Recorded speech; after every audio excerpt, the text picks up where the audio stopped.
Lahir sebagai raja, Bodhisatta mendermakan matanya. Pada suatu masa, Bodhisatta terlahir sebagai Raja Siwi yang memerintah di kota Aritapura. Ia menjalankan 10 kebajikan raja dan memerintah dengan adil. Setiap hari ia membagikan 600.000 keping uang dan secara rutin mengunjungi 6 balai derma yang ia dirikan. Namun memberi hal eksternal tidak memuaskannya. Ia bertekad untuk memberikan dirinya sendiri. Sekalipun ada yang meminta jantungnya, dagingnya, darahnya, tenaganya, atau bahkan matanya, ia akan memberikannya tanpa takut atau ragu. Saka hendak menguji tekad Raja Siwi, menyamar sebagai seorang Brahmana tua buta dan mendatangi sang raja. Ia meminta salah satu mata raja agar mereka berdua sama-sama memiliki satu mata. Mendengar itu, Bodhisatta bersukacita. Inilah yang aku pikirkan, kesempatan yang luar biasa. Aku akan memberikan hadiah yang belum pernah diberikan siapapun. Ia bertanya, siapa yang menyuruhmu datang kemari untuk meminta mata? Brahmana itu menjawab, Saka, Raja para dewa yang mengutusku. Mengetahui bahwa Saka benar-benar dapat menyembuhkan Brahmana itu, ia menjawab, keinginan yang membuatmu datang ke sini akan kupenuhi. Tidak hanya satu, aku akan memberimu kedua mataku. Ia memanggil tabib istananya dan berkata, ambil mataku. Tabib dan para menteri berusaha mencegahnya, namun ia tetap teguh pada perintahnya. Lalu para pejabat bertanya, "Oh Raja, apa yang menggerakkan Anda melakukan ini?" Raja menjawab mereka, dalam memberi, bukan kejayaan yang kucari, bukan keturunan, bukan kekayaan, bukan kerajaan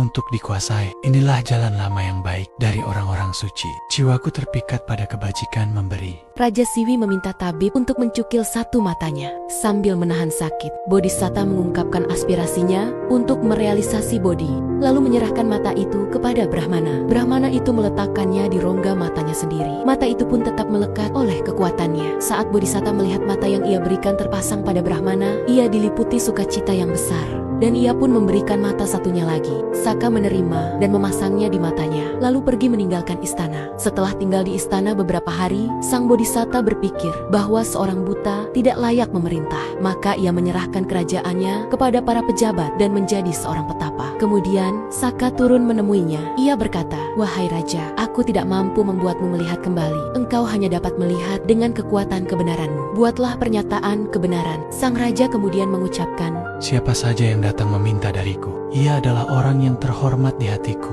Jika apa yang aku katakan ini benar, biarlah mataku muncul kembali. Mata pertama pun kembali. Lalu ia membuat pernyataan kebenaran lainnya. Ketika Brahmana buta datang kepadaku meminta satu mataku, aku memberinya kedua mataku. Saat melakukannya, hatiku dipenuhi sukacita. Jika apa yang aku katakan ini benar, biarlah mataku muncul kembali. Dengan demikian, ia mendapatkan kembali mata keduanya. Sang raja menyampaikan dhamma kepada rakyatnya. Berilah sebelum engkau makan, biarkan orang lain pun mendapat bagian. Jika ini dilakukan dengan niat terbaik dan penuh perhatian, engkau akan pergi ke surga tanpa celah.